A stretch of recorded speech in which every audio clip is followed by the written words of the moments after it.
Well, hello again, and welcome to our reading of 1 Corinthians, and up to the beginning of chapter 7. And we have a long passage here on marriage. Peri dehon egorapsake, kalon anthropogunaikos me haptestai. Diedetas poneas hekastos ten hiautu gunaika echeto, kai hekaste ton idion andra eketo. Te gunaiki ho ane ten ophelein apo didoto, homoios de kai hegune to andri. Hegune to idiu somatos uk exousiasde, ala ho ane. Homoios de kai ho ane to idiosomatos uk exousiasde ala he gune. Just pause it there. So regarding those things which, so it's that usual tauta has been dropped out here, and then this takes its case from by attraction. So it's really peri tauta ha, and then it becomes perihone. So regarding those things which you wrote, understand to me about, so they obviously have written to Paul, which is interesting. So concerning those things which you wrote, now there's no main verb here, so you just apply esti with kalon, which is quite standard Greek. It is good for a man, me haptesthai, and it takes a genitive from haptomai, not to touch gunaikos, a woman. But on account of prostitution, porneas, now we get some imperatives here. Let each man, echeto, that's just a present imperative, third person singular, let each man have his own wife. Now I'm going to translate gunaika and ane as wife and husband here because that's what it is. Gune is woman, but it's often used in the sense of wife, just as ane, andros is man. It's often used in context in the sense of husband. So because of prostitution, let each man have his own wife, and let each woman have her own husband. The man, another imperative, apodidoto, from apodidomai, another present imperative, let him give ten ophelein. This is an abstract noun connected with ophelo, the verb, that which is owing. So ophele simply means that which is due. So let the husband give that which is due to the wife, and likewise the wife to andri, to the husband. Literally the woman to the man, but as I said, I'll translate this as wife and husband. I think is most natural in this context. Hegune, the wife, uk, and the verb is exousiasde. Now it's made up from exousia, that word meaning authority. So this is a verb that's formed from that. Later Greek was very fond of these verbs in isdo and asdo. So the wife does not have authority, taking a genitive here after the X, I think, over her own body, but the man does. But likewise, the man does not have authority over his own body, but the wife does. Me aposterete alelus, a metian ek symphonu proskairon hinaskolesete te prosuke, kai palin epi to auto ete, hiname perazde aze, humas hos satanas, diaten akrasian humon, tutu delege kata sugnomen u kat epitagain. Thelo de pantas anthropos enai hos kai emauton. So another imperative here with may. This is from a posterio. Now we've had that verb earlier meaning to extort money from, but here it's a totally different meaning. Here it means to refuse one another, to deny one another. Presumably it's referring to sexual relations. So do not deny one another.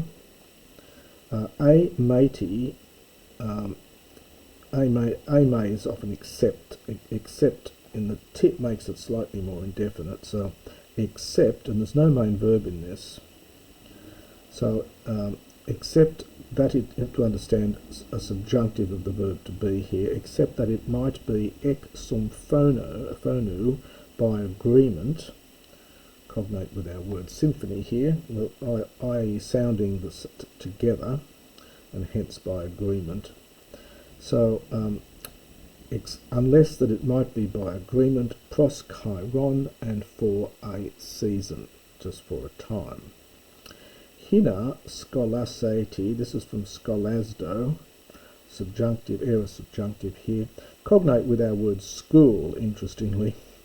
Scholae means leisure time in Greek, and the verb scholasdo is to spend time.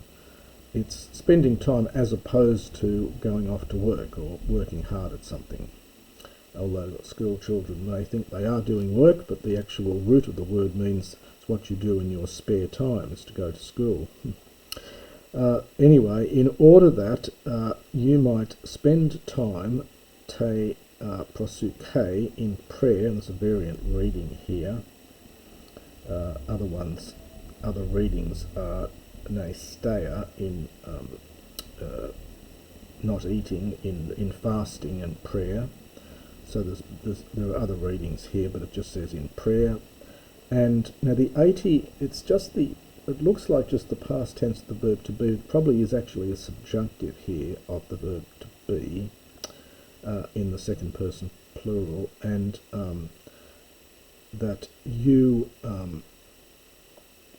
might come back, eis to auto. This is an idiom here meaning together, literally to the same situation. So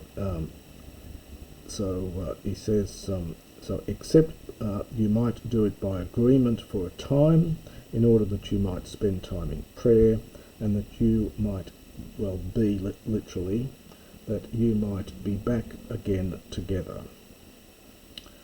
Hina may peraste, in order that not, so lest Satan might tempt you, perasdo, subjunctive, diaten akrasian humon, on account of your lack of self-control, akrasia. It's formed from alpha privative, and the crass root here is actually coming from kratio, of ruling or controlling, so it means lack of self-control. There is another word that's very similar to this that's from a different root meaning unmixed, but here it's the abstract noun lack of self-control. Tuta te lego kata gnomen, I speak this kata sungnomen. Well, the kata here is by way of, I think in English, by way of an excuse, or literally an excuse or pardon, but probably better English to say concession. So I say this to you by way of concession and not by way of an injunction. Epitage, an order, command. It's connected with epitasso, is the underlying verb here, which is used of a general giving orders to his troops. So I say this by way of concession, not by way of an order or command. Thela de pantes, but I wish that all mankind to be as also myself, so as I am, which would be rather difficult because Paul was not married and everyone was in that situation, then the human race would cease to exist. But anyway, that's what he says here. So I wish that all men to be as I also am myself.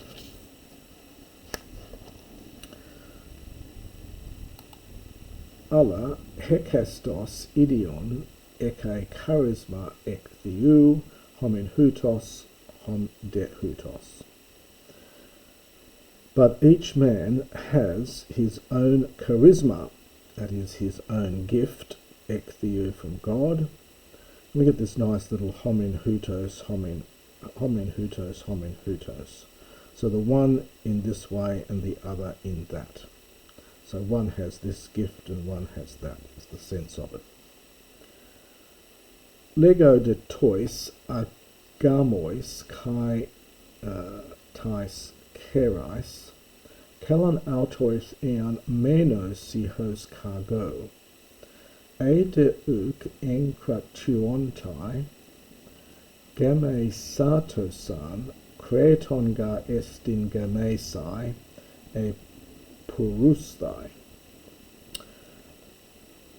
Tois de game kosin parangelo, uk ego alla hokurios, gunaika apoandros me choristenai, eon de kai choriste meneto agamos, e to andri cat alagato, kai andri gunaika me afianai. So I'll just pause at that point there. So I speak to those who are not married. You've got alpha privative plus gamos, to the unmarried and to the widows, from kera, first declension feminine noun. Understand it is good autois for them, if they might remain. This is an aorist subjunctive. You can see it's aorist from the vowel gradation here. If they might remain hos cargo for kaiego, just also as I am. If they are not, well, here we get this enkrat, the verb is enkratuomai, means to have self-control. So if they cannot control themselves, probably middle here, I think. So if they cannot control themselves, now we get a third person plural imperative here, and it's an aorist imperative. From gameo, I'm getting a long ending, satosan. So let them marry. And this is one of the instances you may have noticed between classical and biblical Greek. Most of the endings, with a few exceptions, are much the same in classical Greek. The actual accidence is much the same between classical and later Greek, and the one glaring exception is in the third person singular and plural, mainly the plural, forms of the imperative. This would be santon in classical Greek, and here it's satosan. You'll see the same for other third person plural imperatives are different in form in biblical Greek than they are in classical. Anyway, so let them marry. Kretonga estin, for it is better, comparative here. Gamesai, to marry, aorist infinitive, than to burn. This is a present infinitive from puroo. It's an omicron contract verb. Tois, but to those who are married. Now this is a dative plural perfect participle from gameo. The normal endings are kos, quia, kos for the perfect participle, and this is the dative plural, kosin. So if it's perfectly regular, so for those who are in a state of marriage, parangelo, I proclaim, or I pass on this message, literally. Not I, now this is an interesting section here, uk ego, not I am the one who's passing on the message, but hokurios, but the Lord. And when you've got hot with the kurios, normally refers to Jesus. Gunaika, so not I but the Lord, and we get not for the woman not to be separated from her husband. From chorisdo, this is the aorist passive infinitive. So I pass on this message for the wife not to be separated from her husband. Now we get a slight break in the sense the editor here has put some dashes here. But even if she might be separated. So if she does happen to be separated, meneto, third person imperative singular, let her remain agamos, unmarried. Or another imperative from katalasso, to reconcile, and this is a passive imperative here, let her be reconciled to her husband. And mutatis mutandis, really, the man not to aphianai, well, to send away, but in the sense here of divorce. I think we're using aphiemi has a range of meanings in Greek and in biblical Greek, but here I think it's to divorce. And a man not to divorce his wife. Interestingly, here we get no out clauses except in the latter bit in terms of belief. And this, of course, was written before the Gospels, where you do get more on this. Toista loipois. Now, in regard to the remaining things, so in other words, in regard to the other matters, it is I who speak and not the Lord.